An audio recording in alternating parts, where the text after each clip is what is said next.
Everyone. आज हामी फिजिक्सको केही अब्जेक्टिभ क्वेशन्सहरू लिएर उपस्थित भएका छौं।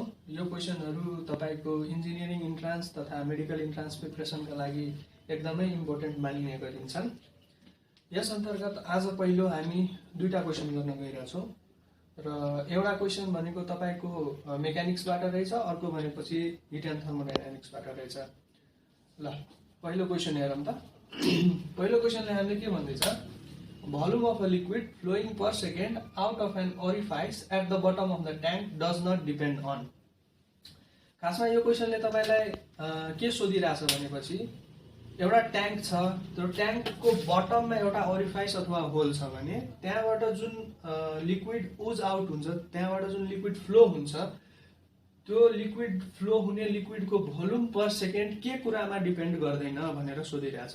अब के कुरामा डिपेन्ड गर्दैन, के कुरामा डिपेन्ड गर्ला, यो आफैमा यो धेरै क्वेशनहरू हुन जान्छ। त्यही भएर यो केमा डिपेन्ड गर्ला अथवा गर्दैन भन्ने कुरा मलाई नसोध्ने, यहाँ हेर्ने।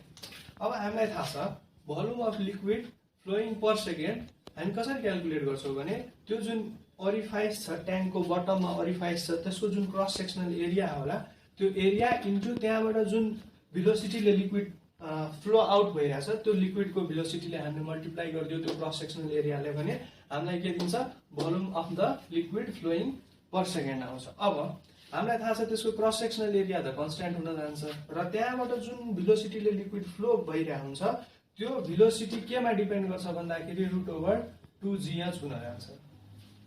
यो केही ठुलो कुरा गरेको होइन, हामीलाई यो थाहा छ नि, v² = u² + 2as गरेका छौँ हामीले।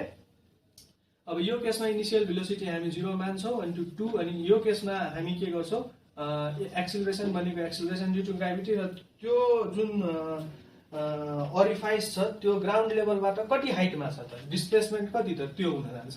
सो v² = 2gh भनेपछि v भनेको √/2gh, यही v लाई यहाँ सब्स्टिट्युट गर्यो।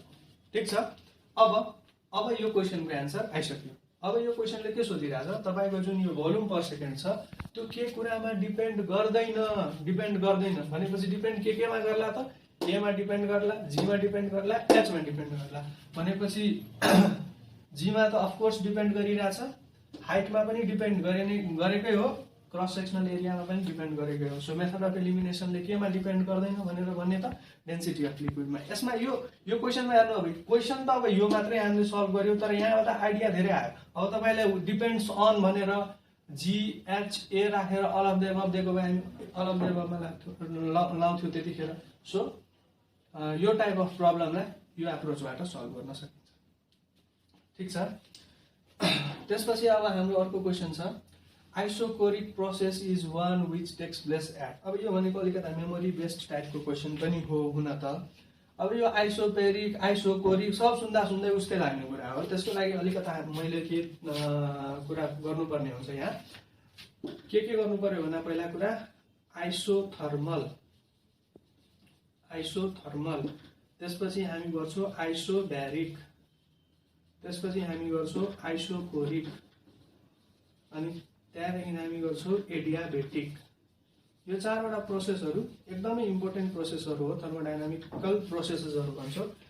अब कस्तो प्रोसेसलाई के भन्ने कुरा आउँछ क्या। अब यहाँ पहिलो कुरा त के बुझ्नु पर्यो, आइसो भन्ने प्रिफिक्स कमन आइरहेछ, यो एडियाबेटिक छोडेर आइसो भनेको सेम हो। ठीक छ, आइसो भनेको सेम हो। सो के कुरा सेम हुँदाखेरि प्रोसेसलाई आइसोथर्मल भन्ने त, टेम्परेचर सेम हुँदाखेरि त्यस्तो प्रोसेसलाई हामी के भन्छौँ, आइसोथर्मल भन्छौँ। याद गर्नको लागि आइसो पछि टी यहाँ छ, टी फर टेम्परेचर, त्यसरी याद गर्दा हुन्छ। त्यसपछि कस्तो प्रोसेसलाई आइसोबेरिक भन्ने त, आइसो भनेको सेम, अब बार भनेको युनिट अफ के हो, प्रेसर हो।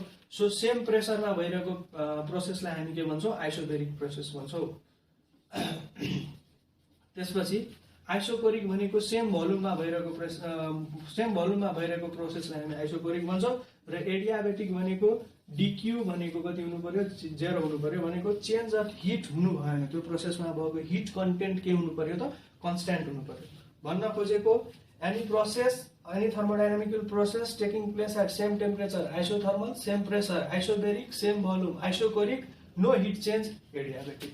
अब आइसोथर्मलमा टेम्परेचर के हुन जान्छ कन्स्ट्यान्ट कन्स्ट्यान्ट हुने बित्तिकै कुनै कन्स्ट्यान्ट क्वान्टिटीको डेरिभेटिभ के हुन्छ 0 so which takes place at हामी के सोधेको छ यहाँ आइसोकोरिक सो आइसोकोरिकमा के हुन जान्छ तपाईको कन्स्ट्यान्ट भोल्युम हुन जान्छ अथवा यसलाई हामी यसरी पनि लेख्छौँ dV = 0 किन भोल्युम कन्स्ट्यान्ट हुने बित्तिकै त्यसको डेरिभेटिभ के हुन जान्छ 0 हुन जान्छ अब यसलाई तपाईले is an isochoric process is identified by भनेर तपाईले dV = 0 dP = 0 dt = 0 र dq = 0 पनि राख्न सक्थ्यो म्याथमेटिकल फर्ममा त्यसरी गर्दाखेरि त्यो एप्रोचबाट जाँदा हुन्छ ओके दुईटा क्वेशन हामीले गरिसक्यौं अब हामी क्वेशन नम्बर 3 मा आउँछौं क्वेशन नम्बर 3 ले के सोधिरहेछ cloudy nights are usually warmer because हैन क्लाउडी नाइट्स मा हामीलाई वार्म थोरिक बढी फिल हुन्छ त्यसो किन हुन्छ भनेर सोधिरहेको छ यसको कारण के हुन जान्छ भन्दाखेरि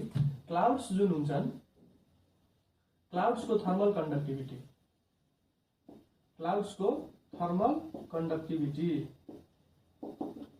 त्यो के हुन्छ त्यसलाई हामी केले पनि डिनोट गर्छौं त्यो के हुन्छ भन्दाखेरि लो हुन्छ so due to low thermal conductivity of क्लाउड्सहरुले अर्थ सरफेसबाट के गर्छ लेस हिट एनर्जी के गर्छ त एब्जर्ब गर्छ अथवा रेडिएट गर्छ जसको कारणले गर्दा क्लाउडी नाइट्सहरुमा हामीले के हुन्छ बडी वार्मथ फिल हुन्छ so basically cloudy nights are usually warmer due to the low thermal conductivity of के त क्लाउड्स भनेर भनिने कन्डक्टिभिटी लो हुनु भनेको त्यही त हो नि लो कन्डक्सन हिटको कन्डक्सन रेट के हुन्छ लो हुन्छ जब हिटले कन्डक्टै गरेन भनेपछि हिट एकुमुलेट गएपछि अभियसली हामीले के हुन्छ त वार्मथ अलिक बढी फिल हुन्छ ठीक छ त्यसपछि हामी आउँछौं अर्को क्वेशनमा क्वेशन नम्बर 4 अब यो क्वेशन नम्बर 4 भनेको हाम्रो मोडर्न फिजिक्सबाट रहेछ अब यो क्वेशनले के सोध्दो रहेछ cathode rays are projected at right angle to magnetic field then their trajectory is भनेर सोध्दो रहेछ अब यो भनेपछि ग्रेड 12 को मोडर्न फिजिक्स को क्वेशन हो यो खासमा हामीले मोडर्न फिजिक्समा यसको डेरिभेसन नै गरे motion of charged particles in fields भनेर motion of charge particles in magnetic फिल्डमा यो पर्न जान्छ अब क्याथोड रेज पहिलो कुरा त के बुझ्नु पर्यो क्याथोड रेज जुन छ यो भनेको के हो stream of negatively charged particles हो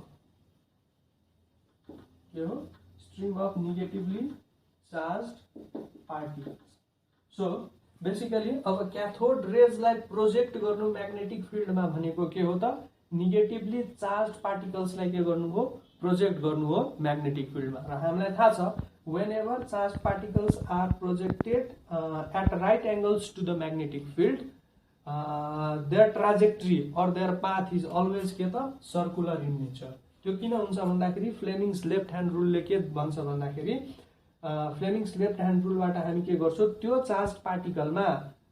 चार्ज पार्टिकल जब कुनै पनि म्याग्नेटिक फिल्डमा एन्टर गर्छ त्यतिखेर जुन त्यो चार्ज पार्टिकलले फोर्स एक्सपीरियन्स गर्छ त्यो फ्लेमिङ्स लेफ्ट ह्यान्ड रुलले दिन्छ जसमा यो थम्बले के दिन्छ फोर्सको डिरेक्सन दिन्छ र यो फोर्स इज अलवेज के त perpendicular to its direction of motion the force experienced by charge particle in magnetic field is always perpendicular to its direction of motion र यो केसमा जहिले पनि पाथ कस्तो हुन्छ सर्कुलर नै हुन्छ यो जुन क्वेशन छ अथवा यो फ्लेमिङ्स लेफ्ट ह्यान्ड रुल यसमा बरु डिटेलमा म अर्को भिडियो पनि बनाइदिउँला अहिलेलाई यति बुझौं क्याथोड रेज भनेको चार्ज पार्टिकल्स भयो अब चार्ज पार्टिकल्सको प्रोजेक्सन कुनै पनि म्याग्नेटिक फिल्डमा राइट एंगलमा छ भने त्यसको पाथ अलवेज के हुन्छ सर्कुलर इन नेचर हुन जान्छ यति भइसकेपछि अब एउटा क्वेशन अरु हेरौं अर्को अब यो क्वेशन भनेपछि इलेक्ट्रिसिटी एन्ड म्याग्नेटिजमबाट रहेछ यो क्वेशनले के सोध्दो रहेछ हामीसँग bulb of power 50 watt and 100 watt are connected in series then ठीक छ यो क्वेशनले के सोधिरहेछ भनेपछि हामीसँग दुईटा बल्ब छ ठीक छ हामीसँग दुईटा बल्ब छ एउटा बल्बको पावर तपाईलाई 50 वाट छ र अर्को बल्बको पावर के छ 100 वाट छ र त्यो दुईटै बल्बलाई हामी के गर्छौं सिरिज कम्बिनेसनमा राखिदिन्छौं सिरिज कम्बिनेसनमा राखेपछि कुन बल्ब चाहिँ ब्राइटर होला न ब्राइटर बल्ला र कुन चाहिँ लेस ब्राइट बल्ला भनेर सोधिरहेछ अब यसको लागि एकैछिन यहाँ हेरौं के हेरौं भन्दाखेरि हामीलाई एउटा रिलेसन थाहा छ P के हुन्छ v²r हुन जान्छ जहाँबाट हामीले के थाहा पाउँछौं r के थाहा पाउँछौं v²p थाहा पाउँछौं ठीक छ यो रिलेसनबाट हामीले के थाहा पाउँछौं कि रेसिस्टेन्स भनेको इन्भर्सली प्रोपोर्सनल टु के हुन्छ, पावर हुन्छ। भन्न खोजेको जसको पावर धेरै त्यसको रेजिस्टेन्स कम, जसको पावर थोरै त्यसको रेजिस्टेन्स धेरै। त भन्न खोजेको 50 वाट पावर भएको जुन बल्ब छ त्यसको पावर कम भयो 100 वाट भन्दा त्यसको के हुन जान्छ, रेजिस्टेन्स बढी हुन जान्छ। और resistance of 50 watt bulb is greater then resistance of के त 100 वाट बल्ब। यो कुरा त क्लियर भयो होला। यो 50 र 100 भनेको सफिक्समा वाट कुन बल्ब हो भनेर भन्न खोजेको। अब सिरिज कम्बिनेसनमा त हामीलाई अर्को रिलेसन पनि थाहा छ। इन सिरिज कम्बिनेसनमा हामीलाई के थाहा छ, पावर इज इक्वल्स टु के थाहा छ, आई स्क्वायर आर हुन्छ। ठिक छ, सिरिज कम्बिनेसनमा के हुन्छ, power is equals to I square R हुन्छ। अब सिरिज कम्बिनेसनमा आई कन्स्टेन्ट हुने भयो भनेको दुईटै बल्बमा सेम करेन्ट जाने भयो। त जसको रेसिस्टेन्स बढी होला उसले बढी पावर कन्ज्युम गर्छ। पावर कन्ज्युम्सन जसको धेरै हुन्छ उसको ब्राइटनेस त्यति धेरै हुन्छ। भन्न खोजेको in series combination P is equals to IR भन्न खोजेको P is directly proportional to R भयो। यहाँबाट हामीले के थाहा पायो कि पावर अफ 50 वाट बल्ब, यो केसमा in series combination power of 50 watt bulb is greater than power of 100 watt bulb. ठिक छ, पावर अफ 100 वाट बल्ब। किन, since R of 50 watt bulb is greater than R of 100 watt bulb. र जसको power consumption धेरै छ obviously त्यो नै धेरै ब्राइट हुन्छ। त्यही भएर देन 50 वाट बल्ब चाहिँ बढी ब्राइट हुन्छ। त्यही भएर यसको एन्सर चाहिँ विल ग्रो मोर ब्राइटर भनेर भन्ने। ल यति गर्दै आज हामीले 5वटा इम्पोर्टेन्ट क्वेसन्स 5वटा डिफ्रेन्ट ब्रान्चबाट 11 र 12 को गऱ्यौँ। आशा गर्छु यो भिडियोले तपाईहरुलाई केही न केही हेल्प भएको होला। आगामी दिनहरुमा फेरि म अरु भिडियोजहरु लिएर आउँदै गर्छु। तर तपाईहरुले आफ्नो पार्टबाट के गरिदिनु पर्यो, यो जुन च्यानल छ यो च्यानललाई लाइक सब्स्क्राइब गरिदिनु पर्यो। नबुझेको कुराहरु कमेन्टमा लेखिदिनु पर्यो र मोस्ट डिमान्डेड टपिक्स अरु तपाईलाई के कुन टपिकमा बढी प्रब्लम भइरहेछ त्यो भन्न सक्नु पर्यो।